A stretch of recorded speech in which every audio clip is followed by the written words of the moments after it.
तो सभी को गुड इवनिंग, नमस्कार, राम राम, सत श्री अकाल, अस्सलाम वालेकुम, what you feel connected with. Start करेंगे maths pedagogy in one shot. हम Hindi pedagogy in one shot कर चुके हैं, English pedagogy in one shot कर चुके हैं, EVS pedagogy in one shot कर चुके हैं, जिसको आपने देखा है, पढ़ा है, समझा है। फ्री नोट्स आप डिस्क्रिप्शन बॉक्स से डाउनलोड कर दीजिएगा। तो एक तो ये सेशन है आज maths pedagogy in one shot. इसके अलावा आपको असर्शन और रीजनिंग वाले क्वेश्चंस में बहुत समस्या होती है। सीडीपी के मैं 4 मैराथन्स लिए हैं, क्योंकि कॉन्सेप्ट्स अगर आपके बेटर हो गए तो बाकी सब्जेक्ट्स की पेडागोजी अपने आप बेटर हो जाएगी। तो वो 8.5 घंटे के सेशंस हैं जो आप देख सकते हैं। अगर सिर्फ एक सेशन देखना है इन वन शॉट तो आप प्रीवियस एक मैराथन सेशन है जिसको देश भर के अलग अलग एग्जाम्स में उस सेशन ने, उस वीडियो ने आपको हेल्प की है। तो लाइक शेयर सब्सक्राइब आप जैसे जैसे आएंगे करते जाएंगे। अगर आपको सेशन पसंद आता है, हेल्प करेगा फॉर श्योर। इस हिसाब से डिजाइन किया है कि आप जो लो हैंगिंग फ्रूट्स हम जिनको बोलते हैं कि भाई एकदम जो फल हैं, अगर आपकी हाइट जो है बहुत ज्यादा भी नहीं है और सबसे नीचे आपको वही दिख रहे हैं, तो ऐसे हाथ बस ऊपर ही करना है और नंबर आ जाएंगे। क्यों? क्योंकि सिलेबस आपका फिक्स्ड है, चीजें एनालिसिस से भी पता चल रही हैं। प्रीवियसली नेचर ऑफ मैथमेटिक्स पे क्वेश्चन आ रहे हैं, वैन हील पर क्वेश्चन आ रहे हैं। तो जो टॉपिक्स बार बार आते हैं और आपको पास कराने में, आपके नंबर बढ़वाने में बहुत ज्यादा मदद कर सकते हैं, क्योंकि इसमें कोई आपका कंपटीशन तो है नहीं किसी से। उसका रीजन यही है कि जो एग्जाम है आपका वो क्वालिफाइंग एग्जाम है। तो स्टार्ट करते हैं। सारे ही सब्जेक्ट्स के नोट्स फ्री हैं आपके सभी सब्जेक्ट्स के, वो आप डाउनलोड कर लीजिएगा डिस्क्रिप्शन बॉक्स में या टेलीग्राम चैनल से, जहां से आप चाहें। अब हम बात करते हैं आज के सेशन पे। मैं खुद को नहीं देख पा रही हूँ यहाँ पे, तो मैं देखना चाह रही हूँ कि सेशन ठीक से चल रहा है या नहीं। फिर हम कंटिन्यू करेंगे नेचर ऑफ मैथमेटिक्स को समझते हुए। रात बहुत हो गई है क्योंकि मैं थोड़ी सी क्लासेस में बिजी थी, फिर बाकी चीजों में। तो लेकिन काम का सेशन है, आप पेपर से एक दिन पहले भी देख जाएंगे तो आपको मदद मिलेगी। चलिए स्टार्ट करें। तो मैं ये वाली क्लास नहीं ले पाई। चलिए स्टार्ट करते हैं। ऑब्जेक्टिव्स क्या है मैथमेटिक्स के, इससे भी पहले हम 2-3 शब्द में ये समझेंगे कि नेचर ऑफ मैथमेटिक्स कैसा है। तो नेचर ऑफ मैथमेटिक्स जो है वो अपने आप में ही कुछ हद तक कॉम्प्लेक्स कहा जाता है। नेचर ऑफ मैथमेटिक्स यानी गणित की कैसी प्रकृति है। तो 2-3 पॉइंट्स हैं जो आपके काम के हैं। इस पे क्वेश्चंस पूछे गए हैं, इस बार भी आप एनालिसिस में बता रहे हैं ऑनलाइन एग्जाम के, पिछली बार भी हमेशा आते ही हैं इस पे क्वेश्चन। तो गणित की प्रकृति की जब हम बात कर रहे हैं, मैंने कोशिश की है कि सेशन को बाइलिंगुअल रखा जाए कुछ हद तक। तो नेचर ऑफ मैथमेटिक्स की जब हम बात कर रहे हैं तो एक तो ये कि ये लॉजिकल होता है, तार्किक होता है। यहाँ पे इंट्यूशन से भी ज्यादा, जो अगर हम कहें कुछ हद तक तो इंट्यूशन को भी हम महत्व देते हैं, अदरवाइज तर्क की वैल्यू है। यानी सिर्फ ऐसा नहीं है कि ये सिर्फ कल्पना से चल जाएगा, या आप लिटरेचर पढ़ते हैं या पोएम्स पढ़ते हैं तो आप एंजॉय करते हैं उस चीज को, एंजॉय आप इसको भी करेंगे। बट इस सब्जेक्ट का जो नेचर है, यानी मैथमेटिक्स का जो नेचर है, वो तार्किक है, यानी तर्कपूर्ण है, लॉजिकल है। आपको पता है मैथ्स में 2+2 4 होते हैं, जबकि जब हम पेडागोजी भी पढ़ रहे होते हैं वहां पे 2+2 हमेशा 4 नहीं होते, वहां बहुत सारे पर्सपेक्टिव्स होते हैं, जबकि यहाँ एक डेफिनेट आंसर आपको मिल जाता है। तो हम कहेंगे कि लॉजिकल है, लॉजिक की जरूरत पड़ती है, तर्क की जरूरत पड़ती है। मैथमेटिक्स के नेचर में ये बात निहित है, ठीक है। एब्स्ट्रैक्ट इन नेचर है, यानी अमूर्तता पाई जाती है। भाई नंबर्स क्या है, अपने आप में अमूर्त ही हैं। फिर आप थियरम्स को प्रूव कर रहे हैं, समझ रहे हैं चीजों को, तो यानी अमूर्तता भी है। जो प्रकृति है मैथ्स की वो अमूर्त भी है। तो हमको कोशिश करनी है कि कॉन्क्रीट चीजों से जोड़ करके, कॉन्क्रीट क्या है, मूर्त, जिसको टच और फील किया जा सके। जैसे ये बॉटल है, तो हम कॉन्क्रीट चीजों का उदाहरण लेके उनका प्रयोग करके टीचिंग लर्निंग मटेरियल में, अपनी शिक्षण सहायक सामग्री में अमूर्त संप्रत्यों को भी सिखा पाए, ठीक है। थर्ड पॉइंट अगर हम कहना चाहें, ऐसे बहुत सारे अन्य पॉइंट भी हैं कि भाई लॉजिकल होता है, एब्स्ट्रैक्ट होता है, ओपन एंडेड क्वेश्चंस आपको पूछने चाहिए जिससे बच्चे की थिंकिंग प्रोसेस बेहतर हो। थिंकिंग प्रोसेस बेहतर होगी तो लॉजिकल प्रोसेस बेहतर होगी, वो इमेजिन भी अच्छे से करेगा, वो बाकी चीजें भी जो है वो आपकी अच्छे से होंगी। एक और चीज है हायरार्किकल इन नेचर है, यानी पदानुक्रमिक है। जो मैथ्स है वो क्या है, पदानुक्रमिक है। पदानुक्रमिक बोले तो एक चीज दूसरी चीज से जुड़ी हुई है। आप हायर लेवल पे तब जाते हैं जब आपको पहले चीजें पता होती हैं, है ना। भाई आप एडिशन नहीं सीखेंगे तो फिर आगे की चीजें कैसे होंगी। आप सब्ट्रैक्शन नहीं सीखेंगे, आप मल्टीप्लिकेशन नहीं सीखेंगे, फिर आप डिवीजन नहीं सीख पाएंगे अगर मल्टीप्लिकेशन नहीं आता है। तो इस तरह की चीजें जो हैं जुड़ी हुई हैं आपस में, हायरार्की में है, यानी सिंपल टू कॉम्प्लेक्स तो जाएगा ही। हायरार्की क्या होती है, हमेशा लोअर लेवल से अपर की तरफ जाती है। आपने मैस्लो की हायरार्की पढ़ी है, ठीक। तो लोअर लेवल से अपर पे जाएगी। अगर आप बीच में स्किप करेंगे चीजें तो समस्या होगी समझने में। देखते हैं आप मैथ्स में, भाई आप अगर 2 दिन स्कूल नहीं गए तो मैथ्स का जो छूट गया उसको समझने में बड़ी दिक्कत होती है। हालांकि आजकल यूट्यूब का सहारा लिया जा सकता है, बट हम अपने जमाने की बात करें जब यूट्यूब नहीं होता था उस तरह से, तो क्या होता था कि अगर इंग्लिश का कुछ छूट गया, चलो पढ़ लिया, इसका मतलब ये नहीं बाकी सब्जेक्ट्स खराब हैं या पढ़ के समझ जाएंगे या कुछ करेंगे। मैथ्स में अगर आपका एक कॉन्सेप्ट मिस हुआ तो दिक्कत होगी कि आप नेक्स्ट कॉन्सेप्ट को बिल्डअप कर पाए अच्छे से। सबसे ज्यादा ये समस्या मैथ्स की ही होती है, क्योंकि यहाँ फिर इसलिए प्रैक्टिस की भी बात होती है बहुत ज्यादा।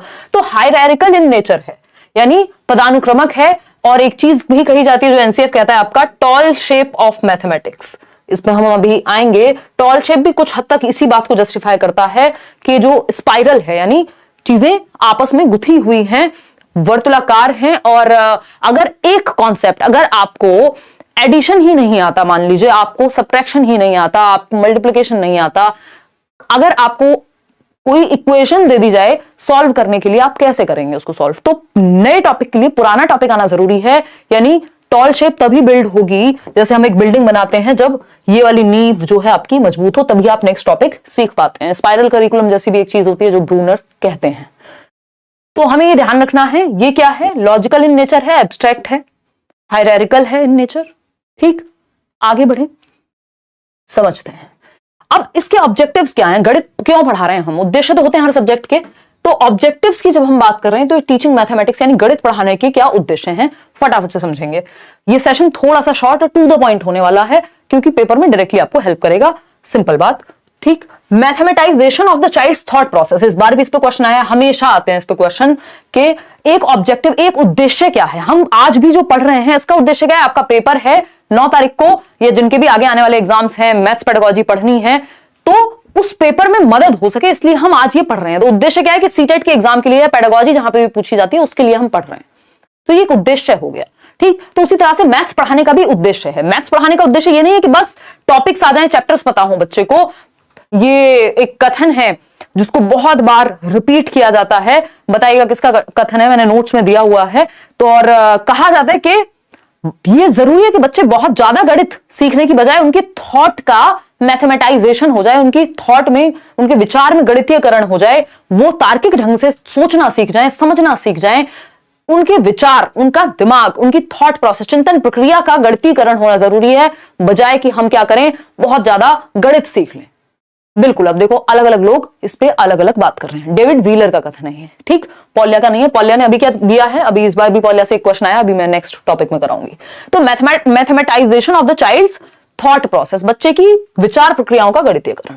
Children learn to enjoy mathematics. अब हम हवा नहीं बना दें गणित का, डर ना बिठा दें बच्चे के अंदर, इस तरह से सिखाया जाना चाहिए मैथमेटिक्स कि बच्चे गणित का आनंद ले सकें, एंजॉय कर सकें। इतने सारे टीचिंग लर्निंग मटेरियल्स, इतने सारे मेथड्स, स्टोरीज का आप यूज करें, आसान भाषा में मुश्किल टर्म्स को समझाएं, जो मैथ्स की लैंग्वेज है अपने आप में, उसको आप डेली लाइफ से जोड़ दें, ठीक।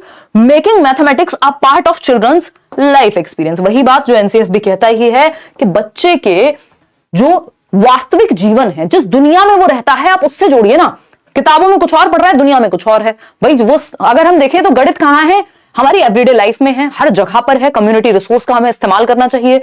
और बच्चा एक दुकान से टॉफी भी लेने जाएगा, चॉकलेट भी खाएगा, कुछ भी जो भी वो करता है, मैथ्स वहां इंक्लूडेड है ना।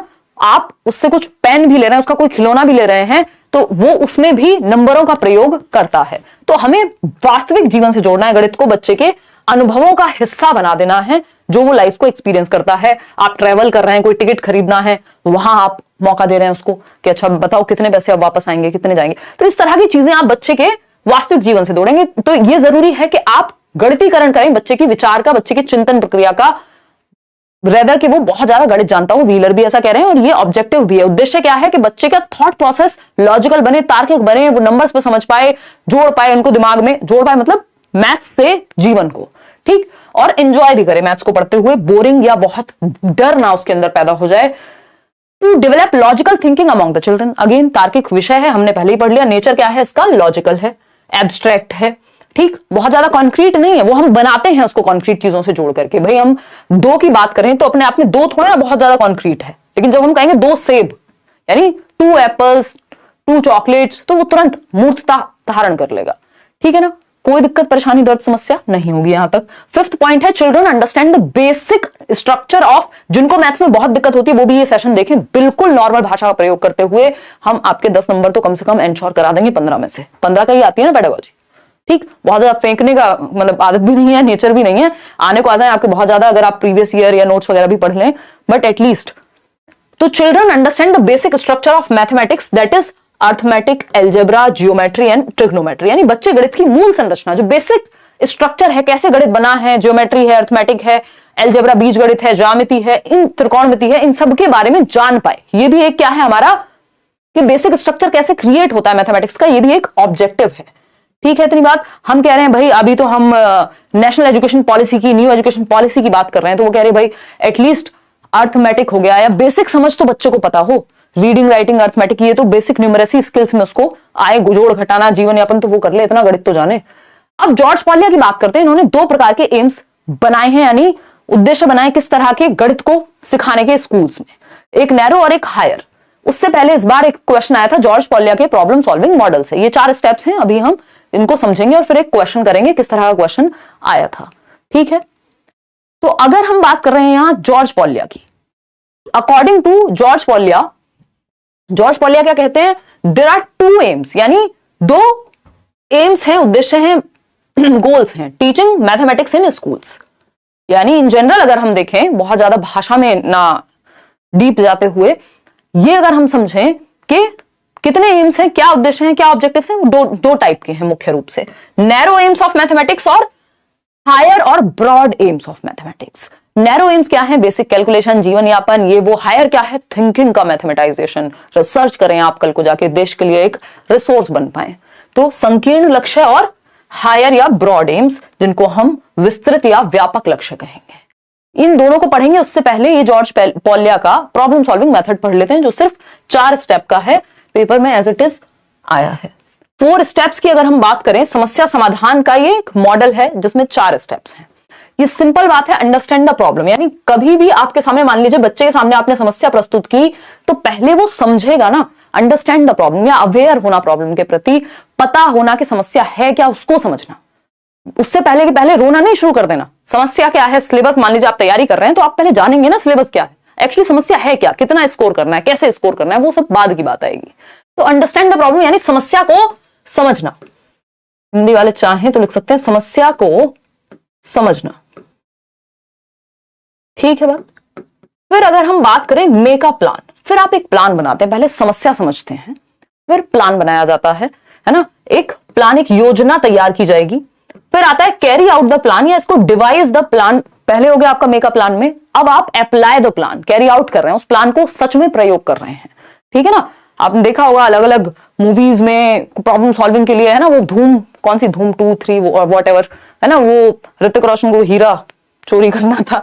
हम यहाँ पे चोरी करना नहीं सिखा रहे हैं, बट याद दिला रही हूं आपको। तो वो कैसे एक प्लान बनता है हर एक छोटी चीज में, मैथ्स हो चाहे प्रॉब्लम सॉल्विंग किसी भी तरह की हो, वहां पे पहले आपको प्रॉब्लम को समझना पड़ेगा, फिर आप प्लान बनाएंगे, फिर उसको कैरी आउट करेंगे, यानी अप्लाई करेंगे। 4th है look back at the solution, यानी अब आप रिफ्लेक्ट करते हैं, इवेल्युएट करते हैं, जांचते हैं, वेरीफाई करते हैं, जो प्लान आपने बनाया क्या वो सही से इंप्लीमेंट हो पाया या फिर काम नहीं कर पाई वो चीज, या उसको और बेहतर किया जा सकता था।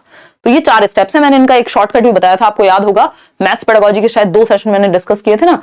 और तो ये जॉर्ज पॉलिया का प्रॉब्लम सॉल्विंग मॉडल है, इस पे हम अब क्वेश्चन करेंगे।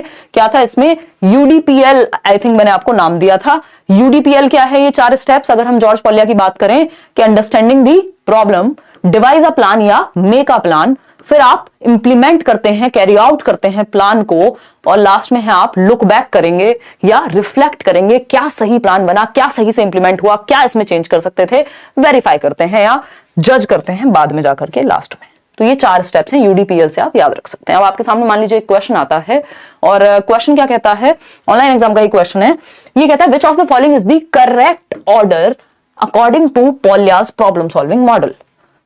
अगेन कुछ भी ऐसा नहीं करेंगे जिससे आपके सर में दर्द बहुत ज्यादा हो जाए और नंबर उससे बहुत ज्यादा आते ना हो, क्योंकि एग्जाम टाइम है, काम की चीजें पढ़ेंगे। तो निम्नलिखित में से कौन सा, और आपका एक धर्म होना चाहिए कि आपके पास जो नोट्स आपको लेट्स लर्न से मिले हैं फ्री, वो सभी तक पहुंचा देना। किसी का मन नहीं भी हो तब भी उसको कहो बेटा पढ़ ले, कोई दिक्कत नहीं, इससे नुकसान नहीं होगा, है ना। कुछ भी तैयारी आपने अभी तक की है, कहीं से भी की है, वो नोट्स आप एक बार पढ़ लीजिए, आपको डायरेक्ट क्वेश्चंस पेपर में देखने को मिलेंगे, मिल रहे हैं लोगों को, जितनी 2 दिन के पेपर हुए हैं 4 शिफ्ट में। चलिएगा, बी कह रहे हैं हम सभी, यानी विच of the following is the correct order. क्या करेक्ट ऑर्डर है, अंडरस्टैंड द प्रॉब्लम, यूडीपीएल आपको याद ही होगा, हाँ, प्रॉब्लम अंडरस्टैंड करना सही है। डिवाइस अ प्लान, हाँ ये भी सही है भाई। लुक बैक मतलब कैरी आउट करने से पहले लुक बैक करने लग जाएंगे, इतने तो बुद्धू नहीं है हम। Understand the plan, devise a plan या make a plan, carry out the plan और लुक बैक।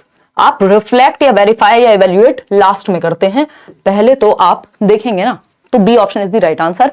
बाकी सभी में स्थिति सही नहीं है। अंडरस्टैंड द प्रॉब्लम इन्होंने बाद में कर दिया भाई, सबसे पहले तो प्रॉब्लम को ही अंडरस्टैंड करेंगे, ठीक है ना। तो B option is the right answer. आगे बढ़ेंगे, नैरो एम्स। अभी हम जॉर्ज पॉलिया की बात कर रहे थे ना, उन्होंने किस तरह से नैरो और ब्रॉड एम्स की बात की है भाई। नैरो और ब्रॉड एम्स की बात की है। संकीर्ण या नैरो एम्स, पहले हम गणित सिखाने के पढ़ेंगे कि संकीर्ण या जो छोटे लक्ष्य हैं वो क्या हैं।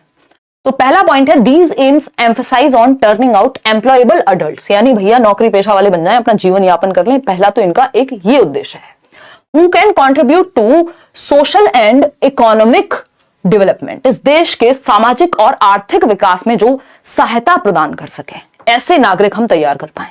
तो ये उद्देश्य रोजगार योग्य वयस्कों को तैयार करना या तैयार करने पर जोर देता है, और जो सामाजिक और आर्थिक विकास में देश में योगदान दे सके।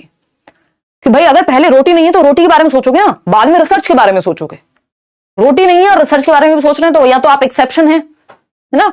तो अगर हम बात करें, दीज एम्स किस पे एम्फसाइज करते हैं, सोशल इकोनॉमिक डेवलपमेंट देश का हो, और आप एक रोजगार या एम्प्लॉयबल अडल्ट बन जाएं, इतना गणित आपको आता हो कि आप डेली जीवन में उसको या अपने नौकरी पेशे में यूज कर पाए। तो ये एम्प्लॉयबल अडल्ट्स बनाने पे है, सोशल और इकोनॉमिक डेवलपमेंट ठीक से हो जाए। सेकंड पॉइंट है, this is related to numerical operations. अभी हम नैरो एम्स की ही बात कर रहे हैं, संकीर्ण उद्देश्यों की। तो ये न्यूमेरिकल ऑपरेशंस बच्चों को बेसिक आते हो, मेजरमेंट, भाई अपनी ही हाइट मेजर करनी है, पता ही नहीं है सेंटीमीटर में करें, इंच में करें, किस में करें, कैसे करें, बेसिक मैथ्स भी नहीं आता तो दिक्कत होगी। तो न्यूमेरिकल ऑपरेशंस जैसे मेजरमेंट, फ्रैक्शंस, परसेंटेज, इतना आता हो बच्चे को, ये क्या है, संकीर्ण उद्देश्य हैं कि संख्यात्मक संक्रियाओं अर्थात मापन, भिन्न, प्रतिशत आदि, इन सब संकल्पनाओं से, गणित के इन कॉन्सेप्ट से बच्चा वाकिफ हो। फिर आता है third point, thus the limited aim of mathematics या narrow aim of mathematics is to develop useful abilities, जिनको दैनिक जीवन में यूज किया जा सके, जिनको लाइफ में यूज किया जा सके, देश को थोड़ा आगे बढ़ाया जा सके। इतनी बात क्लियर है या नहीं है ना। कल भी हम 9 बजे मिलेंगे, जो असर्शन और रीजनिंग वाले क्वेश्चंस होते हैं, जो मुश्किल लगते हैं, कथन और कारण वाले क्वेश्चंस, वो हम करेंगे। तो ये कुछ बेसिक नैरो एम्स थे। अब आए ब्रॉड एम्स, व्यापक उद्देश्य।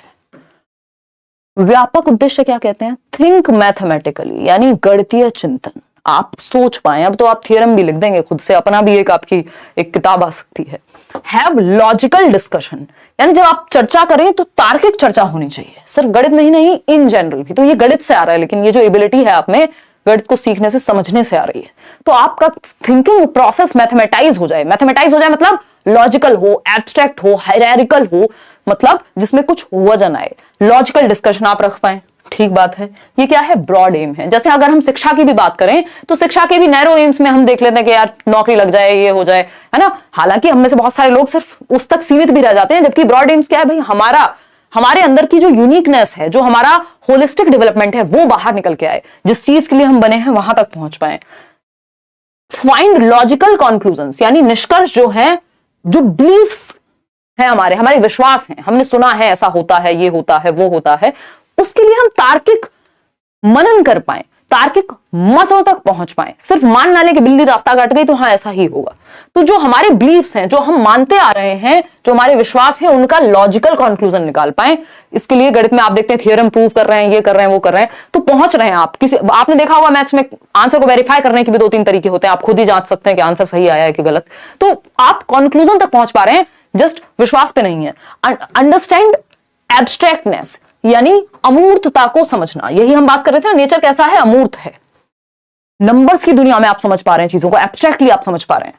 Find solution to a problem, यानी एक समस्या का समाधान आप खोज पा रहे हैं। ये बहुत बड़ी बात है कि आपका जो ब्रेन होगा वो प्रॉब्लम सॉल्विंग पे बेस्ड होगा। बहुत ज्यादा आप, जिनकी लॉजिकल एबिलिटी ज्यादा होती है, बहुत ज्यादा फंसते नहीं है चीजों में, ठीक है ना।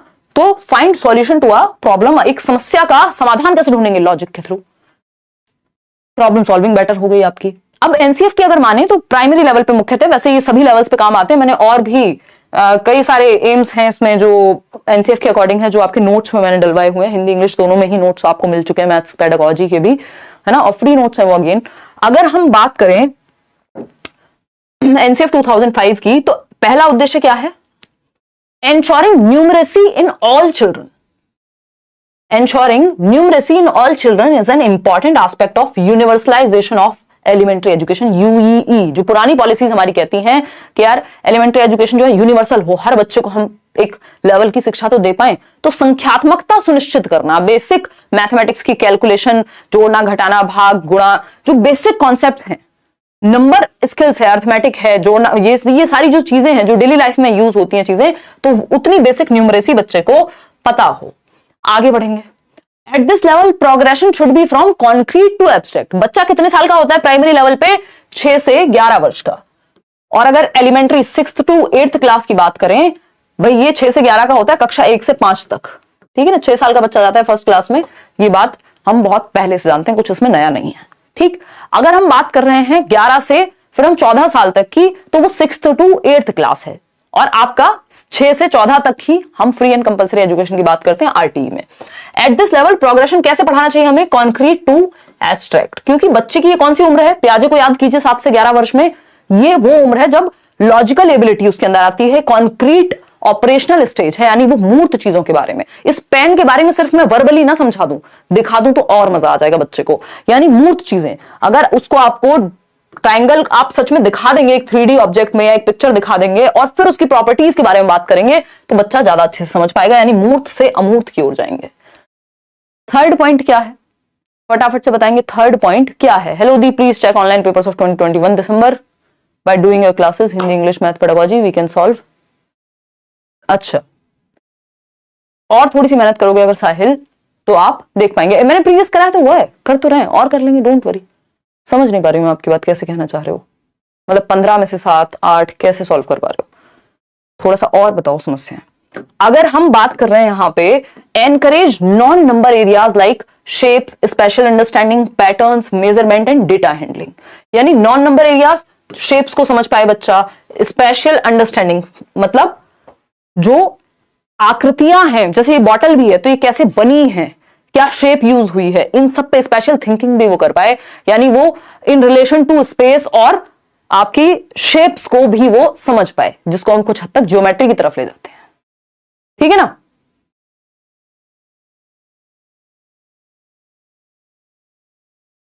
बहुत बढ़िया। अच्छा, निशु क्या कह रहे हैं? मैम मैंने आपके ब्लॉग में मम्मी को देखा, वो मेरी मैम है, मतलब मेरी मम्मी को। अच्छा, आपकी मम्मी को देखा, हाँ मतलब ओके। मेरे को बहुत खुशी हुई स्कूल छोड़ने के बाद, इतने टाइम बाद अपनी मैम को देख के। अच्छा, 9th क्लास में, ओके, बहुत बढ़िया। आप देखो मम्मी के भी स्टूडेंट्स हमें मिल रहे हैं, कमाल ही हो गया। चलिए, धन्यवाद आपका। देखिए इधर तो एनकरेज नॉन नंबर जो शेप्स हैं, स्पेशल अंडरस्टैंडिंग है, पैटर्न को बच्चा समझ पाए। अभी पैटर्न्स पे हम पढ़ेंगे, टेसिलेशन, मेजरमेंट, डेटा हैंडलिंग, इन सबको भी वो बेसिकली प्राइमरी लेवल पे समझ पाए। अच्छा, यहां से एक चीज जरूर निकल के आती है कि आपको पता होना चाहिए, पेपर में आपको दे देगा शेप्स आप पढ़ते हैं प्राइमरी लेवल पे, स्पेशल अंडरस्टैंडिंग आपकी बेटर कराई जाएगी, पैटर्न्स आप पढ़ते हैं, मेजरमेंट, डेटा हैंडलिंग ये सब पढ़ते हैं। क्या नहीं पढ़ते? रेशो एक चैप्टर है जो आप नहीं पढ़ते। इस तरह से आपको थोड़ा सा ध्यान रखना है कि कौन से वो चैप्टर्स हैं जिनको हम प्राइमरी लेवल पे नहीं पढ़ते। अब कॉन्सेप्ट मैपिंग पे एक क्वेश्चन आ जाता है जनरली। कॉन्सेप्ट मैपिंग क्या कहता है? ये कहता है it is a schematic drawing which shows relationship between the concept, यानी यह एक योजनाबद्ध रेखा चित्र है जो अवधारणाओं के बीच के संबंध को दर्शाता है। ये सिर्फ मैथ्स में ही नहीं, अदर सब्जेक्ट्स में भी हेल्प करेगा कॉन्सेप्ट मैप, यानी संप्रत्य मानचित्रण। यानी एक कॉन्सेप्ट पढ़ा आपने, मान लीजिए पियाजे को पढ़ा, और उसका आप एक हायरार्किकल एक फ्लो चार्ट बना पा रहे हैं, इस तरह की चीजें बना पा रहे हैं जिससे आप आसानी से याद रख पाए उसको। तो ये स्कीमेटिक ड्राइंग है जिससे आपके स्कीमा में, आपके ब्रेन में चीजें फिट हो सके, और जिसमें एक कॉन्सेप्ट का रिलेशन दूसरे कॉन्सेप्ट से शो किया जाता है। It is a hierarchical structure, पदानुक्रमित संरचना होती है। हायरार्किकल मतलब फ्लो चार्ट बना हुआ है, या जो चीजें आपस में जुड़ी हुई हैं, एक टेबल बनी हुई है, ठीक है ना। और साहिल एक काम कर लो इसमें ना, कि प्रीवियस ईयर तो साथ में करना ही है, डायरेक्टली कुछ चीजें मिलेंगी आपको पेपर में, कुछ चीजें इनडायरेक्टली भी मिलेंगी, तो उस कॉन्सेप्ट को समझने के लिए प्रीवियस ईयर तो थोड़ा करना ही पड़ेगा, ठीक है ना। और मैंने कराया भी हुआ है, अगर आप सेशन देख लेंगे, 2-3 सेशन देख के भी चले जाएंगे तो भी हेल्प हो जाएगी आपकी उस सब्जेक्ट में। देखिएगा, और भी कुछ क्वेश्चंस करा दूंगी। थर्ड पॉइंट देखिएगा, it can be build either by the teacher और लर्नर, या तो ये टीचर के द्वारा बनाया जा सकता है या लर्नर के द्वारा, यानी दोनों बना सकते हैं। भाई आपका टीचर भी आपको कॉन्सेप्ट मैप बनवा सकता है और आप खुद भी किसी टॉपिक को आपने पढ़ा है तो आपको याद रखना है, अच्छा प्याजे में 4 स्टेजेस थे, अच्छा वो 4 स्टेजेस कौन सी थी, 4 एलिमेंट्स कौन से थे, तो वो कॉन्सेप्ट मैप बन जाएगा जो आप फ्लो चार्ट के रूप में या उसमें अलग अलग शेप या कलर के द्वारा प्रॉपर एक चार्ट जैसा बना सकते हैं। It connects the new concepts with the previous knowledge, जो आप नया सीख रहे हैं उसको आप प्रीवियस नॉलेज से जोड़ते जाते हैं।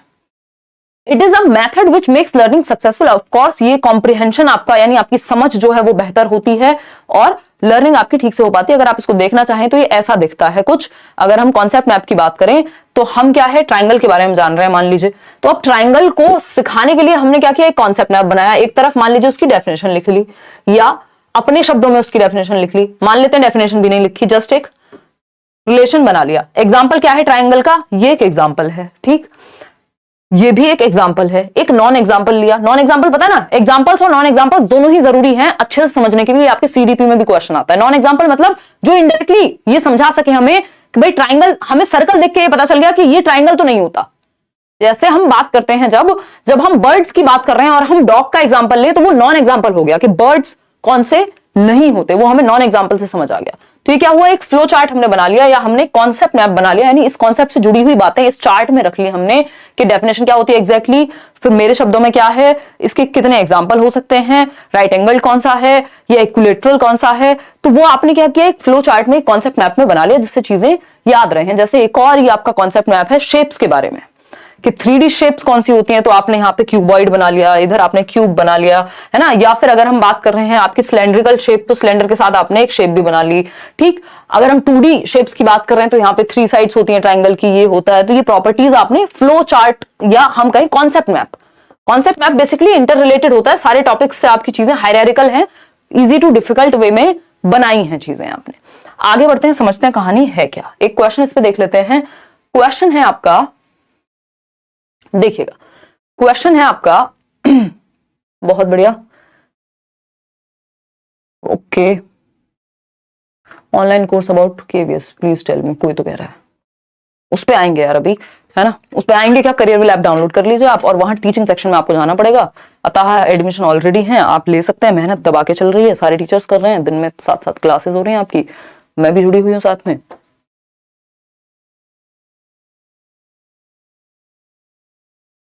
अगर सिर्फ पेडागोजी पढ़नी है तो पेडागोजी स्पेशल बैच ले सकते हैं आप, लेकिन दोनों मत ले लीजिएगा गलती से कि आप पेडागोजी स्पेशल भी ले लें और आप कंप्लीट बैच भी ले लें। कंप्लीट का मतलब ही है उसमें पेडागोजी अपने आप शामिल होगी। देखिएगा तो क्वेश्चन क्या है, which one of the following statements is not true about concept maps. Concept map के बारे में क्या सही नहीं है। Concept maps represent a collection of interconnected concepts. बिल्कुल सही बात है भाई, अगर ट्राइंगल के बारे में पढ़ रहे हैं तो उसमें कितने टाइप्स के ट्राइंगल होते हैं, अच्छा इक्विलेटरल कौन सा होता है, अच्छा राइट एंगल कौन सा है, तो वो इमेज हमने अभी बनी हुई देखी, तो बिल्कुल आपस में जुड़ी हुई प्रॉपर्टीज को हम यहां लिखते हैं, सही बात है। प्रॉपर्टी वो बंगले वाली नहीं, मतलब कैरेक्टरिस्टिक्स जो है। Concept maps should be constructed by teachers only, ये गड़बड़ है, क्योंकि बच्चे भी कंस्ट्रक्ट कर सकते हैं और टीचर खुद भी। भाई आपको नोट्स मिले हैं उसमें कॉन्सेप्ट मैप्स हैं, चीजें जुड़ी हुई हैं, कहीं कहीं आपको डायग्राम मिल जाएंगे, ठीक। Concept maps are hierarchical in nature, हाँ हायरार्किकल होते हैं, लिंक करते हैं प्रीवियस नॉलेज से नई नॉलेज को, बिल्कुल सही बात है। लेकिन क्या है, ये सिर्फ टीचर कंस्ट्रक्ट करेंगे, ये गड़बड़ है। तो ये आपको बाकी की 3 बातें भी पता होनी चाहिए। अगली बार ऑप्शन घुमा के दे देगा। एक आपका बहुत ही फेवरेट टॉपिक जिसको वैन हील कहते हैं हम, यहां से एक क्वेश्चन आता ही आता है, हर बार आता है, ठीक। इस बार भी आ रहे हैं जो आपके फीडबैक है। एग्जैक्ट क्वेश्चन तो आप लोगों ने शेयर नहीं किया है, मैथ्स में याद रखना मुश्किल होता है, बट आपने बताया है कि भाई ये भी आ रहा है, ठीक। तो अगर हम इसमें देखें तो हमारे 3 लेवल सबसे ज्यादा काम के हैं।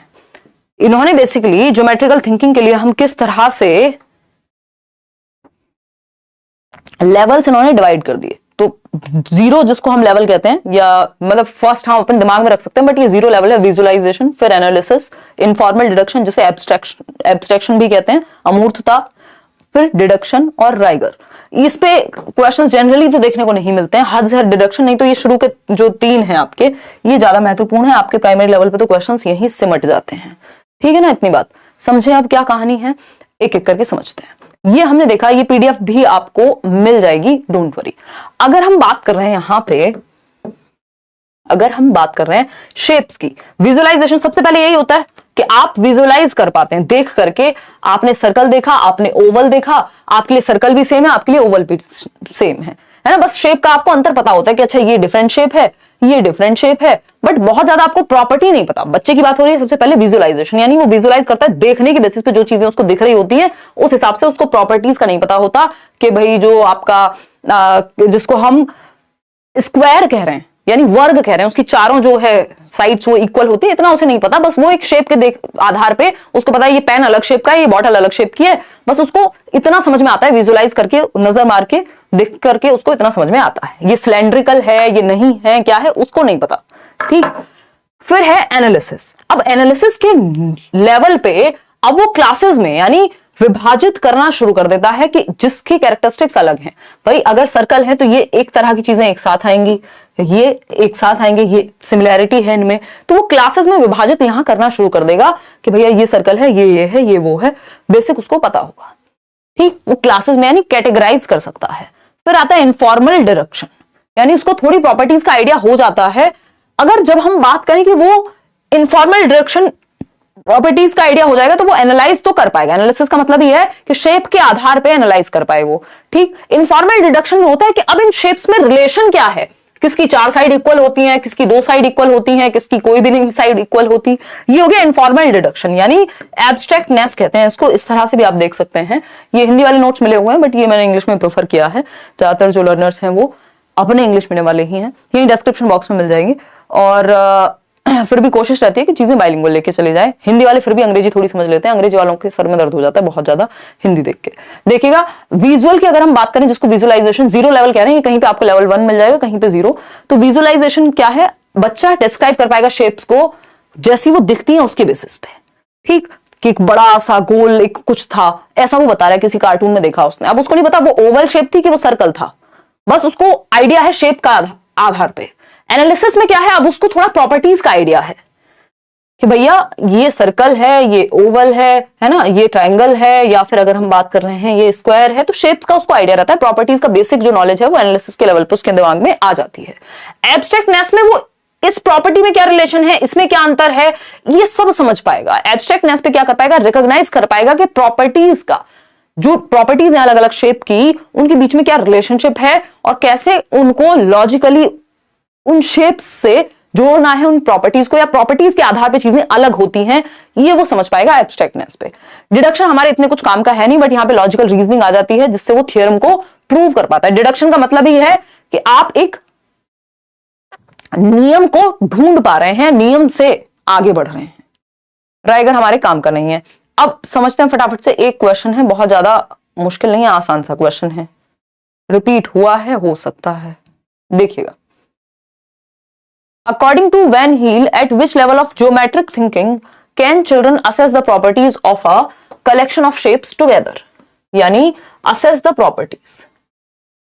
ज्यामितीय सोच के या चिंतन के स्तर पर जिन्होंने ज्योमेट्रिकल थिंकिंग की, तो ये लेवल्स दिए ना वैन हील ने, एक साथ आकृतियों के संग्रहों के गुणों के बारे में यानी प्रॉपर्टी के बारे में बता पाएगा। अब बच्चा असेस कर पाएगा, और सिर्फ ना सिर्फ बता पाएगा, असेस कर पाएगा, आकलन कर पाएगा, आकलन कर पाएगा। श्रद्धा क्या कह रही है, मैम मैंने आपके सारे नोट्स पढ़े हैं, मेरी एग्जाम 17 जनवरी को है, बस यही पूछना था क्या सिर्फ ऑनलाइन प्रीवियस ईयर के 10 शिफ्ट कर लें तो इनफ हो जाएगा? श्रद्धा, मोर देन इनफ हो जाएगा। अगर नोट्स पढ़ने के बाद किसी को समस्या हो रही है, इसका मतलब प्रीवियस ईयर साथ में नहीं लगाए हैं। ऑनलाइन वाले 10-15 सेट जितने कर सकते हो, सिर्फ ऑनलाइन वाले, और कोई मॉक टेस्ट नहीं, कुछ नहीं, वो आप अच्छे से कर लो, उनको एनालाइज कर लो, जो भी चीज नहीं मिले, अलग लैंग्वेज अलग तरीके से पूछी गई है, बस दैट्स इट। तो वो तो करने हैं ऑनलाइन वाले सेट, और कुछ क्वेश्चंस मैं भी करा दूंगी। देखिएगा, डी ऑप्शन कह रहे हैं, यानी असेस कर पा रहे हैं आप, आकलन कर पा रहे हैं प्रॉपर्टी के आधार पे। तो ये विजुअलाइजेशन है। विजुअलाइजेशन तो बस बच्चा शेप देख लेता है, उसको आधार समझ नहीं आ रहा। इनफॉर्मल डिडक्शन में तो रिलेशनशिप क्या है उस पर भी पहुंच जाएगा। यहां पे सिर्फ आकलन करना है, यानी एनालाइज करना है प्रॉपर्टी के बेसिस पे, उसको पता होता है अंतर प्रॉपर्टी के बीच में जो रिलेशन है कि ये दोनों प्रॉपर्टीज कैसे अलग हैं, इनकी इन शेप्स की प्रॉपर्टीज कैसे अलग हैं, ये वो रिलेशनशिप को एनालाइज करना सीख जाएगा, असेस कर पाएगा प्रॉपर्टी के आधार पे। एक और क्वेश्चन है छोटू सा, ये कहता है आइडेंटिफाई अ डिजायरेबल प्रैक्टिस, यानी जो काम होना चाहिए, पॉजिटिव बात, ज्योमेट्री पढ़ाने के लिए प्राइमरी लेवल पे, ज्यामिति पढ़ाने के लिए, शेप्स की जिसमें बात हो रही है, किस चीज का प्रयोग करना चाहिए। बहुत टू द पॉइंट सेशन रखने वाले हैं, फटाफट से अगर आपका मन है ये जवाब दे सकते हैं, नहीं तो इस सेशन के बाद पीडीएफ मिलेगा, आप प्रैक्टिस भी कर सकते हैं। तो geometry at primary level should be limited to recognition of simple basic shapes, basic shapes तक ही सीमित रहनी चाहिए प्राइमरी लेवल पे ज्योमेट्री, या teacher should begin by giving clear definitions of simple shapes, पहले डेफिनेशन ही पेश कर दो बच्चे के सामने, इनको तो हम अवॉइड करते हैं। Children should be given ample opportunities, आपको सिंपल याद रखना है पेडागोजी में जहां बच्चा ज्यादा एक्टिव है वो ऑप्शन बेहतर है।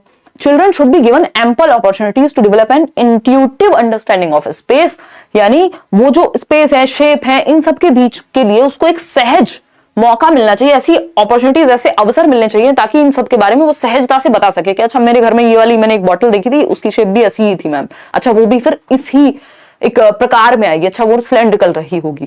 तो उसको अपॉर्चुनिटीज दी जाए, जहां बच्चा सबसे ज्यादा एक्टिव है वो बेस्ट ऑप्शन है। इन सब में रियल में एक्टिव नहीं है, यहां पे अपॉर्चुनिटी मिली है, सबसे ज्यादा एक्टिव सी ऑप्शन में है। चलिए आगे बढ़ते हैं, सिमेट्री की बात कर लेते हैं, इस पे भी कुछ क्वेश्चंस आते हैं हर साल।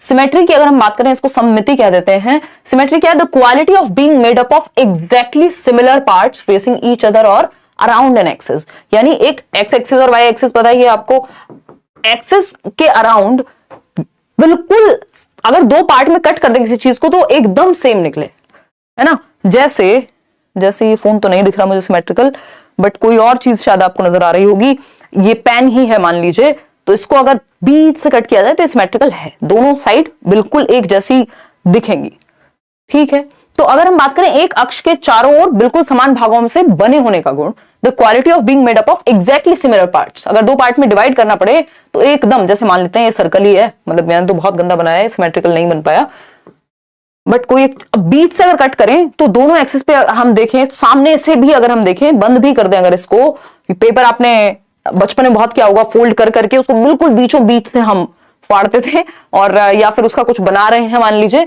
तो उसमें सिमेट्री का प्रयोग होता है। ठीक, आगे बढ़ते हैं। जैसे लाइंस ऑफ सिमेट्री अगर आप एक्सिस के अराउंड देखें तो रेक्टेंगल में आपको एक्स एक्सिस के अराउंड और वाई एक्सिस के अराउंड लाइन ऑफ सिमेट्री दिख रही है। आप स्क्वायर में भी देख पा रहे हैं कितनी लाइंस ऑफ सिमेट्री हैं, 4 लाइंस। रेक्टेंगुलर में कितनी है, 2 लाइंस ऑफ सिमेट्री। रोम्बस में 2 दिख रही हैं हमें। ठीक, काइट पतंग उड़ाई होगी, पतंगबाज होंगे यहाँ पे कई लोग, 1 लाइन ऑफ सिमेट्री, क्योंकि अगर आप ऐसे कट करेंगे तो पंगे हो जाएंगे, मतलब हर एक काइट में नहीं, इस शेप की काइट की बात हो रही है। आइसोसेलेस ट्रेपेजॉइड में क्या होगा, 1 लाइन ऑफ सिमेट्री है सिर्फ। तो इसी तरह से खैर इतनी आपके प्राइमरी लेवल पे बहुत ज्यादा पंगे आपसे नहीं लेते हैं। ये तो नहीं पूछता है कि कितनी लाइन ऑफ सिमेट्री है, बट ये जस्ट एक आइडिया के लिए है कि लाइन ऑफ सिमेट्री, जैसे आप ट्राइंगल में देख पा रहे हैं तो 3 लाइंस ऑफ सिमेट्री पाई जा रही हैं। ये आपके लेटर्स में भी, अलग अलग चीजों में आपको फ्री मिल जाएगा किस में सिमेट्री है किस में नहीं है। आते हैं टेसिलेशन पे। ये बेसिकली ऑप्शन में एलिमिनेट करने के लिए जनरली पूछा जाता है, बहुत अपने आप में अलग से नहीं पूछा जाता सिमेट्री, लेकिन ऑप्शंस में जरूर मिलता है आपको। देखिएगा, अगर हम बात कर रहे हैं यहां टेसिलेशन यानी चौपड़ की, क्या कह रहा है भाई टेसिलेशन? टेसिलेशन क्या कह रहा है ये पूछा है हमसे। अभी आएंगे आएंगे आएंगे, कौन क्या कह रहा है आएंगे।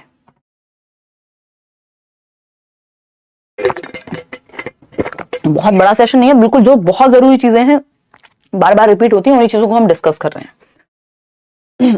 देखिएगा, a tessellation is created when a shape is repeated over and over again covering a plane without any gaps और ओवरलैप्स। यानी जब एक शेप बार बार रिपीट हो रही हो, जब एक शेप बार बार रिपीट हो रही हो, जैसे इसमें भी आप देख पा रहे होंगे, स्वेटर में भी क्या है, टेसिलेशन है, एक पैटर्न रिपीट हो रहा है कहीं ना कहीं। तो वो जो पैटर्न रिपीट हो रहा है दैट मींस टेसिलेशन उसी को कह रहे हैं हम। तो एक टेसिलेशन इज क्रिएटेड, कब क्रिएट होता है ये, जब एक शेप बार बार रिपीट होती है over and over again covering a plane, पूरे एक प्लेन को कवर करने में, विदाउट एनी गैप्स और ओवरलैप्स।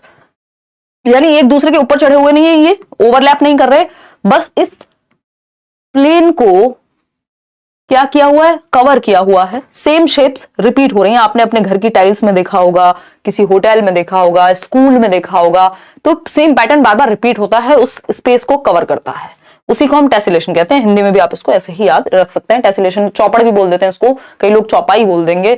तो ये टेसिलेशन के ही उदाहरण है, इस तरह जो पैटर्न्स बार बार रिपीट होते हैं। ये इस तरह की एक मैट तो हमने टीचिंग ट्रेनिंग में बनाई भी थी, बड़ा उसमें पैटर्न रिपीट करके, बड़ी मेहनत का काम था, है ना।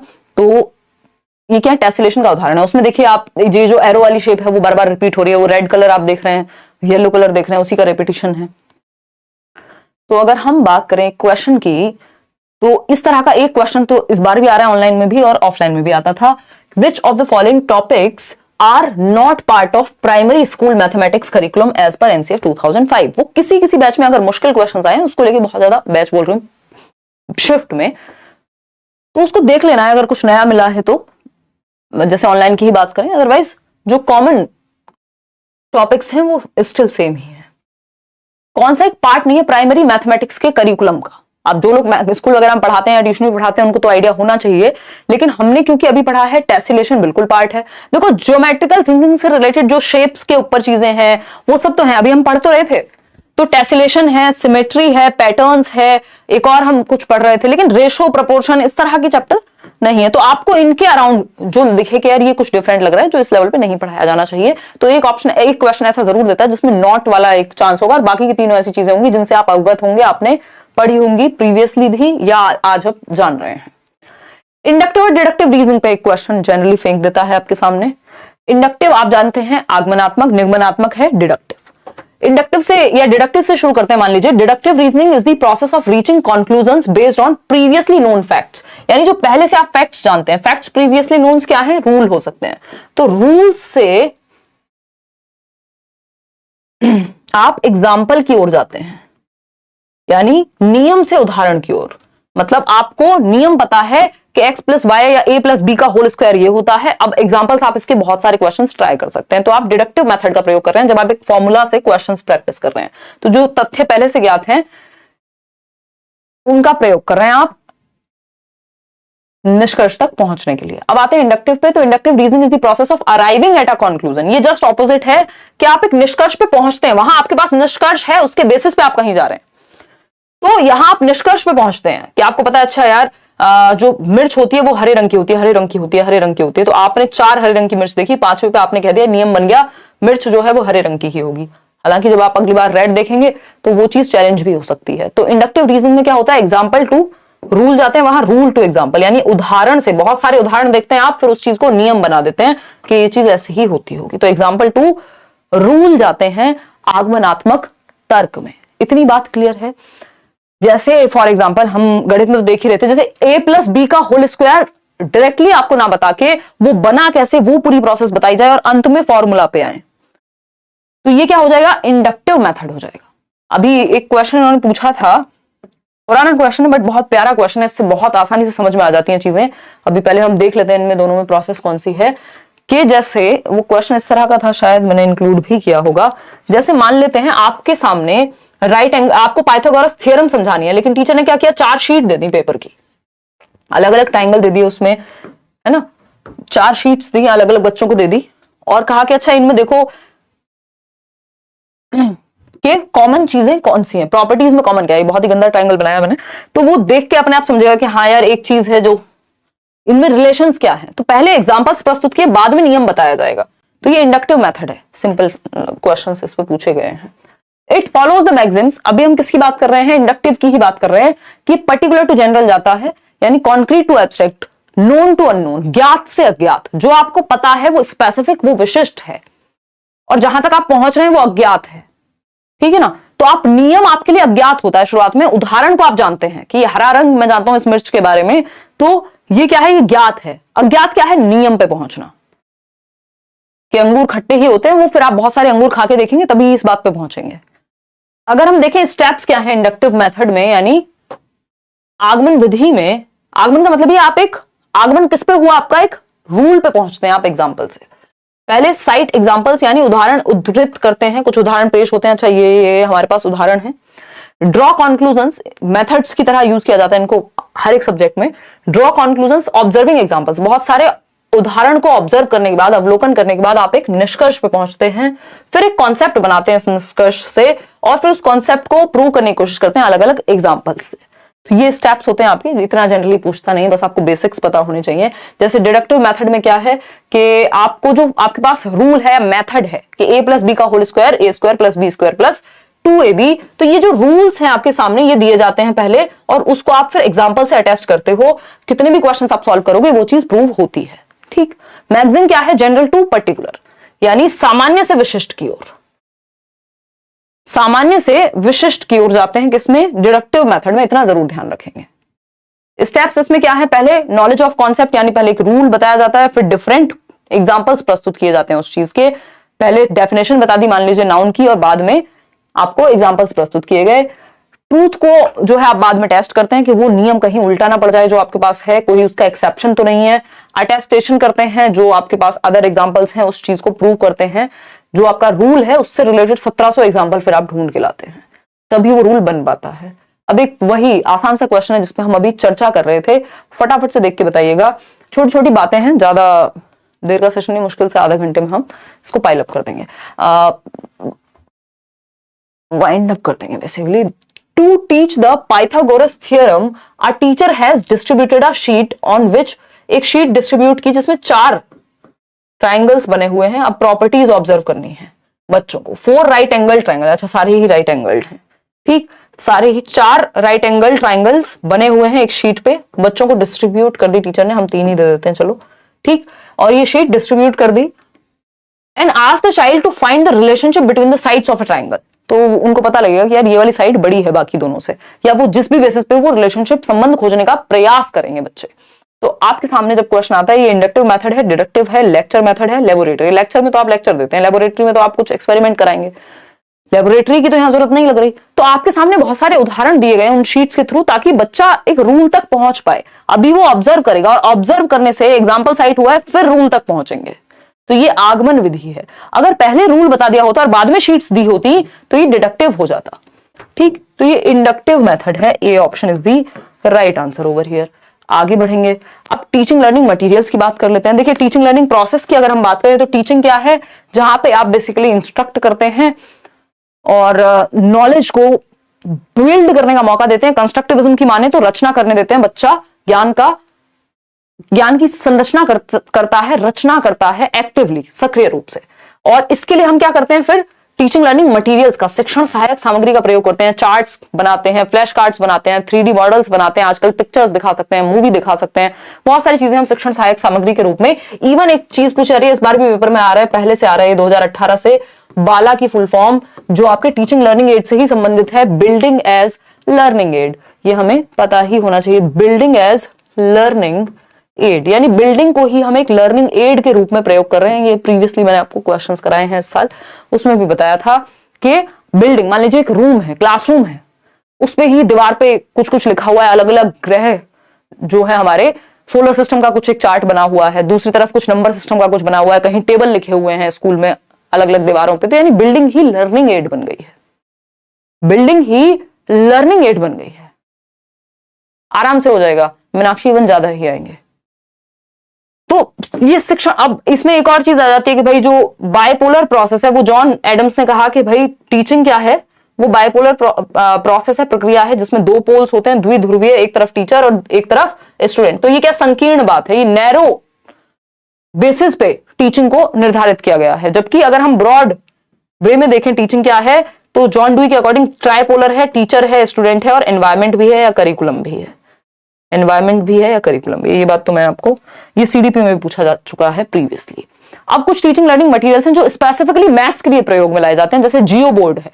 जियो वाला जियो नहीं है आपके फोन में चलाने वाला, जियो बोर्ड क्या है, इसमें कीलों को ठोक करके आप देख रहे हैं, ये कुछ कुछ कीलें लगी हुई हैं एक बोर्ड पे, और उससे शेप दर्शाई जा रही है। रबर बैंड वगैरह का प्रयोग करके आप छोटे मोटे थ्रेड वगैरह का भी यूज कर सकते हो।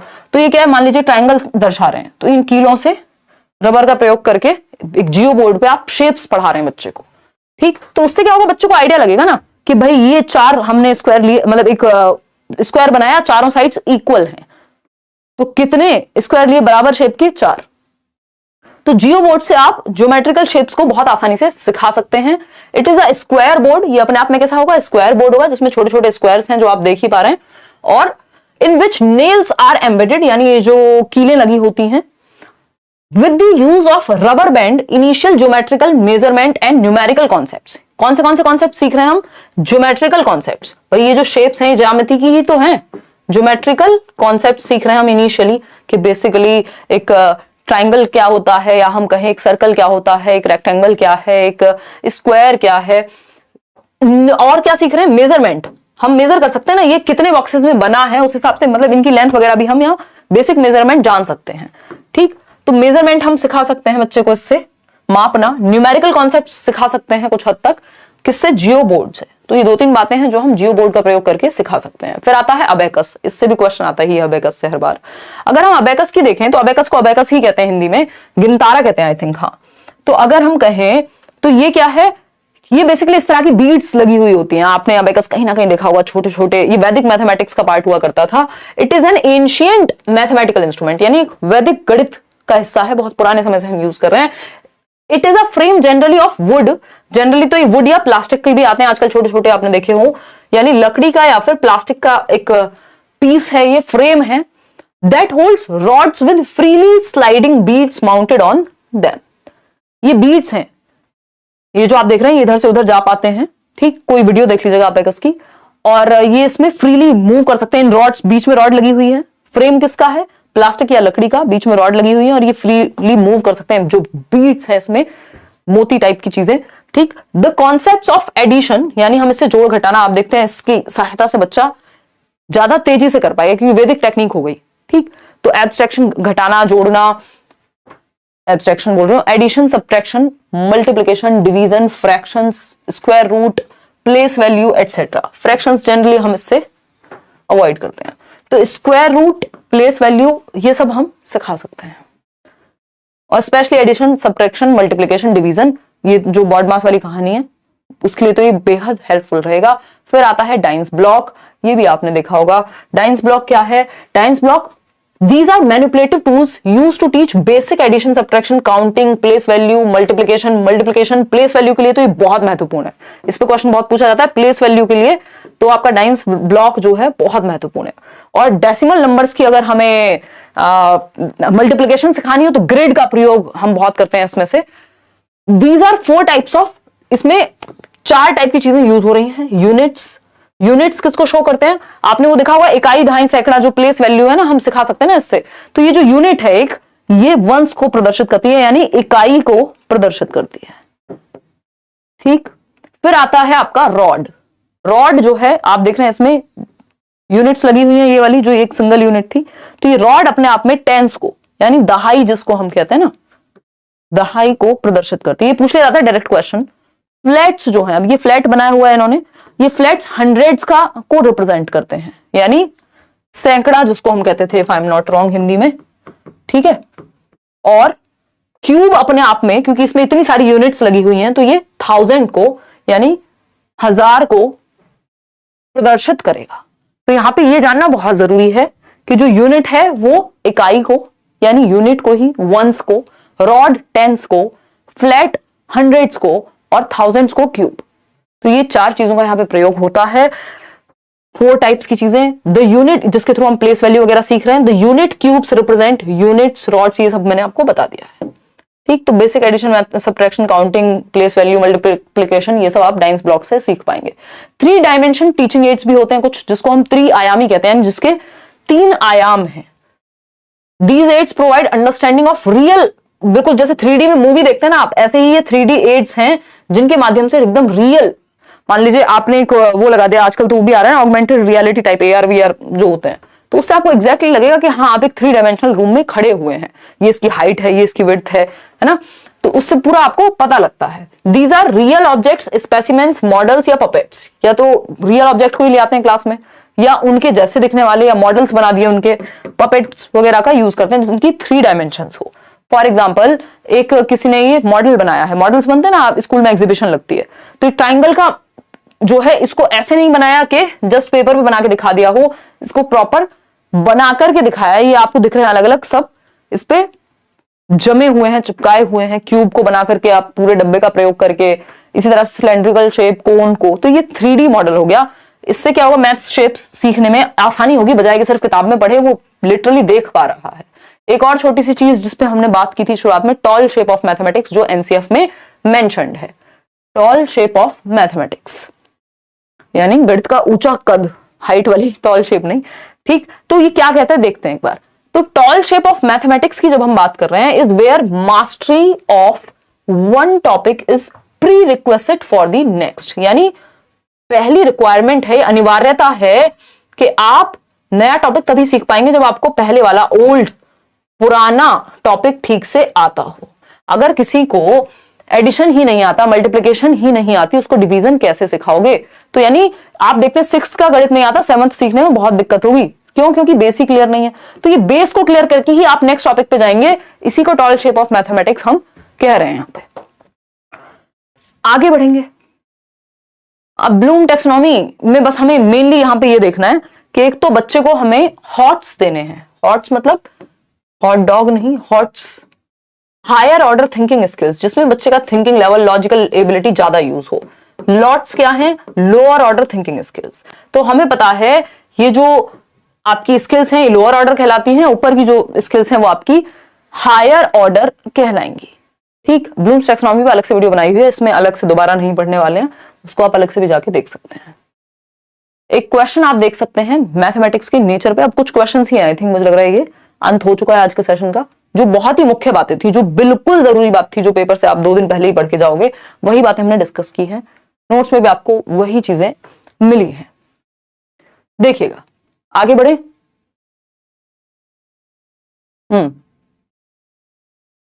यार एसएसटी के नोट्स तो इस बार नहीं मिलेंगे, डी ऑप्शन कह रहे हैं कई लोग। तो which one of the following is not true. अगर सेशन आपको पसंद आया हो तो आप लाइक शेयर कर सकते हैं और नोट्स जरूर शेयर कर देने हैं, किसी का भला हो जाएगा पेपर से पहले, क्योंकि साल भर में सीटेट आता है। तो अगर अब ये तो बिल्कुल नहीं है कि नोट्स ही आपका पेपर दे आएंगे, पेपर तो आप स्वयं ही देंगे अगर थोड़ी सी प्रैक्टिस साथ में कर लेंगे उनके। तो which one of the following is not true about the nature of concepts in mathematics, यानी गणित में जो अवधारणाएं होती हैं वो कैसी होती हैं, जो कॉन्सेप्ट्स हैं वो कैसे होते हैं। एब्स्ट्रैक्ट होते हैं? हाँ होते हैं। हायरार्किकल होते हैं? हाँ होते हैं। लॉजिकल होते हैं? हाँ होते हैं। तर्कसंगत होते हैं। कॉन्क्रीट इन नेचर, कॉन्क्रीट तो हम बनाते हैं, उनको पढ़ाते ऐसे हैं कि कॉन्क्रीट से एब्स्ट्रैक्ट ले जाएं, हम अमूर्त की तरफ ले जाएं। तो डी ऑप्शन। आगे बढ़ेंगे। नेक्स्ट क्वेश्चन है आपके, क्वेश्चंस भी मैंने आपके नोट्स में डलवाए हुए हैं, नए वाले भी डलवाए हुए हैं, ऑनलाइन वाले भी। अभी तो हम ये वो क्वेश्चंस कर रहे हैं जो बहुत रिपीट होते हैं। The mathematics used by illiterate shopkeeper, इसको कम्युनिटी रिसोर्स बोलते हैं। अशिक्षित दुकानदार के द्वारा प्रयोग किए जाने वाले गणित का प्रयोग करेंगे या नहीं? शुरुआत में बात की थी ना, लाइफ से जोड़ना है बच्चे की, तो कैसे जोड़ेंगे?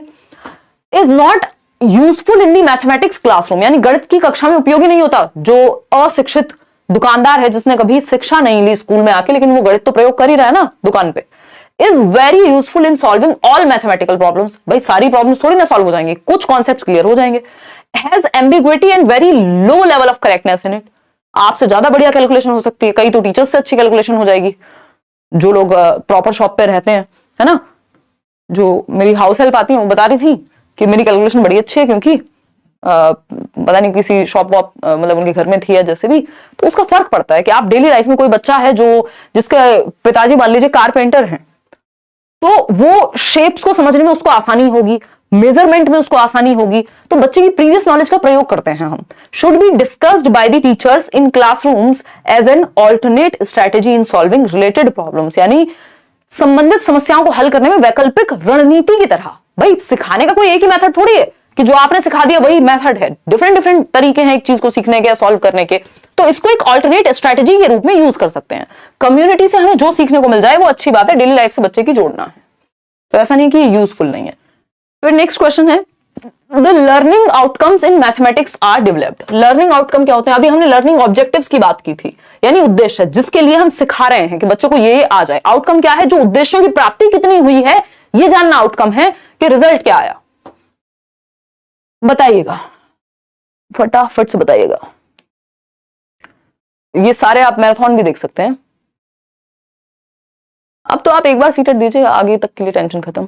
कोई कह रहा है इंडिया जीत गई, मैच वैच था क्या यार? मैंने तो ईवीएस पेडागोजी करा दिया एक ही सेशन में, ईवीएस इन one shot. Otherwise chapter wise भी आप देख सकते हैं, पुरानी प्लेलिस्ट बनी हुई है, सिलेबस कोई चेंज हुआ नहीं है। अभी वन शॉट कराया था ईवीएस वाला, ईवीएस हिंदी इंग्लिश, ये मैथ्स का हो चुका है। सीडीपी के 3 सेशन हुए हैं, 4.5 सेशन, 8.5 घंटे की मैराथन है, मतलब 2-2 ढाई घंटे के सेशन हैं, वो आप देख सकते हैं। ठीक है ना? हाँ, पानी पूरी का प्रयोग करके आप ओवल शेप सिखा सकते हैं बच्चे को, ये भी सही है। देखिएगा, फटाफट से जवाब दीजिएगा। डी ऑप्शन कह रहे हैं कई लोग। समझते हैं क्या बात हो रही है लर्निंग आउटकम की। Such that children may be told small steps for calculation. Outcome की बात हो रही है ना, रिजल्ट क्या आया किसी चीज को सीख के। To increase the achievement of children in various educational surveys. Outcomes in mathematics are developed, क्यों? To define class wise competencies. भाई आउटकम इसलिए डिफाइन होते हैं कि इस लेवल पे 6th क्लास में बच्चों को ये चीजें आती होंगी, तो वो लर्निंग आउटकम हो गया उस लेवल का। तो बच्चे द्वारा हासिल की जाने वाली कक्षावर दक्षता, यानी class wise competencies and skills to be achieved by children, कि भाई ये इस क्लास से आउटकम निकल के आना चाहिए, इस लेवल बच्चों को ये पता होना चाहिए, ये लर्निंग आउटकम होगा। अगर आप इस लेवल पढ़ा रहे हैं, सिर्फ ईयर एंड एग्जामिनेशन में अच्छा परफॉर्म करना नहीं होगा। फिर आता है which one of the following happenings in the classroom is an activity, किसको आप एक एक्टिविटी कहेंगे। जब टीचर एक्सप्लेन करे कैसे सम करने हैं, देख लो किस में बच्चा सबसे ज्यादा एक्टिव है, वही सही आंसर है। रिसाइट कर रहे हैं काउंटिंग, कॉपी कर रहे हैं बच्चे, जहां बच्चे एंगेज हैं, एक्सप्लोर कर रहे हैं, वो बेस्ट है। डी ऑप्शन, अन्वेषण कर रहे हैं, सबसे ज्यादा एक्टिव कहां है, डी ऑप्शन में। मेन पर्पस ऑफ मैपिंग भी सिखाते हैं हम गणित में, ये भी बहुत बार पूछा गया है। देखो मैपिंग की अगर हम बात करें यहां, यानी मैपिंग यानी प्रतिचित्रण सिखाने का प्राइमरी लेवल पे करिकुलम में इसको क्यों डाला है। अब आपको पता है मैपिंग है, टेसिलेशन है, ज्योमेट्रिकल बेसिक शेप्स हैं, ये सब कहां है, प्राइमरी लेवल के करिकुलम में हैं ऑलरेडी। ठीक है, तो अगर हम देखें यहां तो सही उत्तर क्या होगा, टू प्रमोट स्पेशल थिंकिंग। बिल्कुल सही बात है, स्पेशल मतलब स्पेस के बारे में, शेप्स के बारे में, है ना, प्रपोर्शन किस में यूज होगा, जैसे बॉटल भी बनी है तो इसमें भी कहीं ना कहीं मैपिंग का प्रयोग हुआ है। मतलब टू प्रमोट प्रपोर्शनल रीजनिंग, हाँ प्रपोर्शन, कितना प्रपोर्शन में कौन सी चीज बनेगी। To make subject easy and interesting, उसके तो बहुत तरीके हैं, उसके लिए स्टोरी सुना दो। To break the monotony of numbers, तो इसका मतलब ये तो नहीं है कि नंबर्स से मोनोटोनस है नंबर, मतलब बोरिंग चीज है, ऐसा कैसे कह सकते हैं। तो स्पेशल थिंकिंग और प्रपोर्शनल रीजनिंग थोड़ी डेवलप हो सके, हालांकि अलग से चैप्टर्स के रूप में हम नहीं पढ़ा रहे हैं, बट मैपिंग के थ्रू पढ़ा रहे हैं। अभी जब हम बात कर रहे थे रेशो, हम अलग से चैप्टर में नहीं पढ़ा रहे हैं प्राइमरी लेवल पे, बट स्पेशल थिंकिंग बच्चे में डेवलप हो सके, थोड़ा वो दिशाओं के बारे में थोड़ा बहुत जान सके, प्रपोर्शन के बारे में जान सके, इसके लिए हम क्या कर रहे हैं, मैपिंग का प्रयोग कर रहे हैं। तो ए एंड बी, कि वो बॉटल की शेप कैसी बनती है तो उसके बारे में विजुअलाइज कर पाए। देखिएगा, which of the following resources यानी TLM teaching learning material can be used by the teacher to show that two rectangles of different dimensions, यानी एक रेक्टेंगल है जिसका डायमेंशन मान लीजिए ये है, दूसरा रेक्टेंगल है जिसका डायमेंशन इससे ज्यादा है या डिफरेंट है। ठीक, ये A हो गया, ये B हो गया। ठीक है, dimensions can have same area without using formula. जो मैथ्स वाले वैसे वाले क्वेश्चंस हैं आपके न्यूमेरिकल्स, वो उदय सर ने आपकी कुछ क्लासेस ली हैं, वो आप देख सकते हैं। Can have same area without using formula, यानी बिना फॉर्मूला के बताना है कौन सा एक टीएलएम है जिसको यूज किया जा सकता है टीचर के द्वारा टू शो दैट कि दो रेक्टेंगल्स जो हैं वो डिफरेंट डायमेंशंस के हैं, can have the same area, फिर भी इनका जो एरिया है वो सेम आ सकता है। डिपेंड करेगा लेंथ पे या ब्रेथ पे।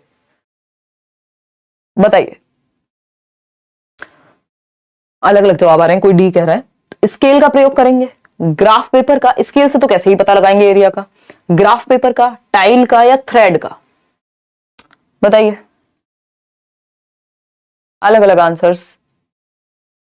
बिल्कुल, इसमें टाइल्स का प्रयोग कर सकते हैं वो, और ग्राफ पेपर का, वो ग्राफ पेपर और टाइल्स का प्रयोग किया जा सकता है बजाय कि थ्रेड के। थ्रेड का प्रयोग हम सर्कल वगैरह में ज्यादा कर लेते हैं। तो B option is the right answer. आगे बढ़ेंगे। Which of the following could be contributing factor to underachievement in mathematics?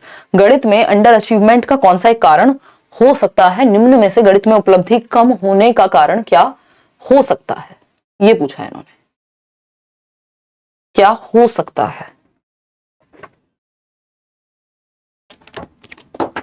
फटाफट से बताइएगा। इसके आंसर जो है इस क्वेश्चन का इन्होंने अलग अलग समय पे अलग अलग दिया है। एक बार बोर्ड कुछ आंसर देता है, अगली बार कुछ और देता है इसका आंसर। ठीक है ना, प्रीवियस लगाने की जरूरत है साहिल आपको बस। बताइए, बी ऑप्शन यानी सोशियो कल्चरल बैकग्राउंड, इसका आंसर नेचर ऑफ मैथमेटिक्स भी कुछ हद तक ठीक है। देखिए, जेंडर तो होगा नहीं, इनेट एबिलिटी पे हम डालते नहीं है बच्चे की कि ये इनेट एबिलिटी होती है मैथ्स की, ऐसा मैथ्स पढ़ाने में नहीं मानते हम। ठीक, सोशियो कल्चरल बैकग्राउंड क्या है, इसका प्रभाव पड़ता है, बच्चों को उस तरह का माहौल मिला है, नहीं मिला है, क्या सीन रहा है, इस चीज को कुछ हद तक हम मानते हैं जिम्मेदार। तो जो ज्यादा बेहतर आंसर है वो बी ही है। कुछ हद तक जो प्रकृति है वो भी शामिल होती है गणित की, बट उसको डील किया जा सकता है यदि सही से पढ़ाया जाए तो। लेकिन सोशियो इकोनॉमिक बैकग्राउंड को कैसे चेंज करोगे, तो उसके लिए आप मेहनत करोगे आप as a teacher. Next question, which of the following is the most important aspect of making lesson plan while teaching mathematics to primary school children? यानी आप पढ़ाने से पहले एक लेसन प्लान बनाते हो, पाठ योजना बनाते हो। आज भी ये क्लास हुई है तो ये पाठ योजना के तहत ये कौन सी जो आपको क्वेश्चन कहाँ पे मिल रहा है, कौन सा फोटो लगेगा, कौन से एग्जांपल्स मिलेंगे, बहुत सारी चीजें। कुछ चीजें आपकी रैंडम होती हैं, जैसे उदाहरण कई बार ऐसे आ जाते हैं दिमाग में, और कुछ चीजें आपकी प्लान्ड होती हैं जो कि लेसन प्लानिंग आपको अपनी करके जानी चाहिए क्लास में जाने से पहले। वो जरूरी है, चाहे आपका जीवन बीत गया हो पढ़ाते पढ़ाते। ऐसा नहीं होता कि आप ऐसे ही मुंह धोया और चले गए, मतलब लेसन प्लानिंग है ही नहीं, जीरो लेसन प्लानिंग है, तो वो जरूरी होती है। ठीक, उससे टाइम वेस्ट भी होता है फिर कई बार। Which of the following is the most important aspect of making lesson while teaching mathematics to primary school children?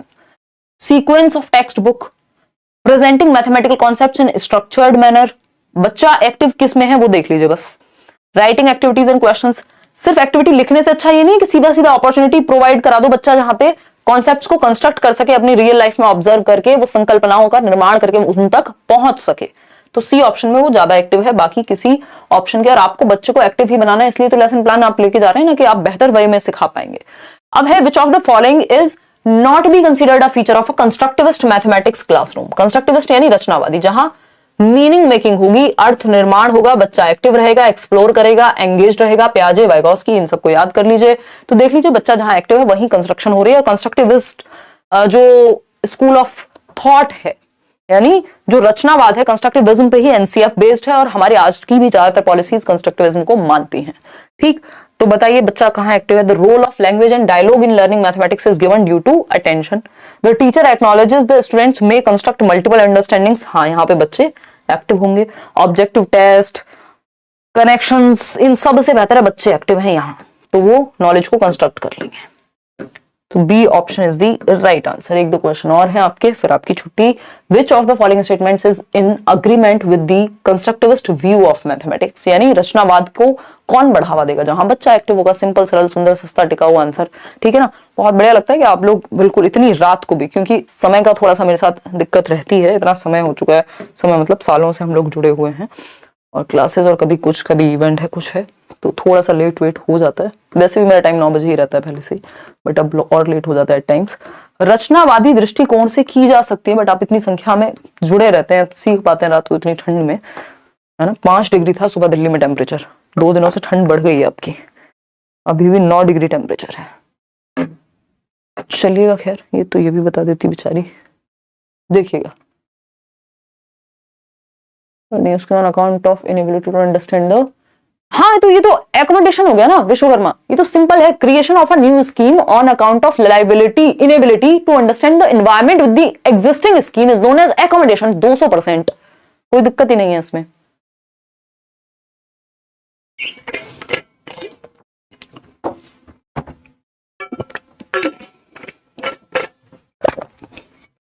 देखो कोई आपको पेपर में गलत ही जवाब देने लग जाए तो बात अलग है, अदरवाइज क्योंकि अगर देखा जाए तो अडेप्टेशन की प्रक्रिया में चेंज तो दोनों में होता है, चाहे वो एसिमिलेशन हो चाहे वो एकोमोडेशन हो। ये बहुत ही नजदीक की चीजें हैं, बट उसमें आपको फंसना नहीं है। ये सिंपल सा, आपको अगर आप बोर्ड का पेपर दे रहे हैं, बोर्ड मतलब कोई सीबीएसई है या फिर आपका D2+ भी है, तो उस केस में सिंपल एकोमोडेशन है इसका जवाब, और होना भी चाहिए।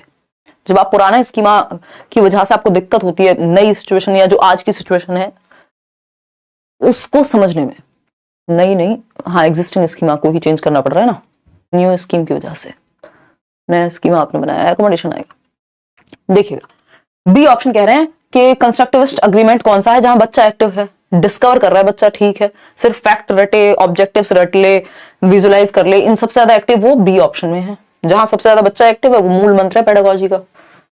क्वेश्चन देखिए next, Which of the following is not true with respect to the learning of mathematics? कौन सी बात सही नहीं है मैथमेटिक्स के सीखने के बारे में। इनेट होती है एबिलिटी, ये तो हम मना ही कर रहे हैं, हम नहीं मानते इनेट होती है पेडागोजी में। Teachers believes about learners have powerful impact on learning outcomes. सही बात है, अगर टीचर का विश्वास है कि तुम अच्छा करोगे तो इस चीज से बच्चा और मेहनत करता है, सच है ये। Student socio economic background impacts their performance in mathematics. अच्छा, schools language of instruction can impact a child's performance in mathematics. ठीक बात है। गणित के संबंध में निम्नलिखित में से क्या सही नहीं है, यही गलत है, बाकी सारी बातें सही हैं। भाई जो सोशियो इकोनॉमिक बैकग्राउंड है वो भी प्रभाव डालेगा। अभी यही तो बात कर रहे थे हम कि भाई अगर किसी के घर में शॉप है तो वो मैथ्स में अच्छा होगा, किसी को वैसा माहौल ही नहीं मिला तो इसका मतलब ये नहीं कि हर घर में शॉप होगी तभी मैथ्स अच्छा होगा। तो जो सामाजिक सांस्कृतिक स्थिति है उसका भी प्रभाव पड़ता है सीखने पे, क्योंकि एनवायरमेंट है ना। After teaching place value of numbers, place value समझ रहे हैं, फेस वैल्यू जो डायरेक्ट दिखे, प्लेस वैल्यू जो प्लेस पे हो, है ना।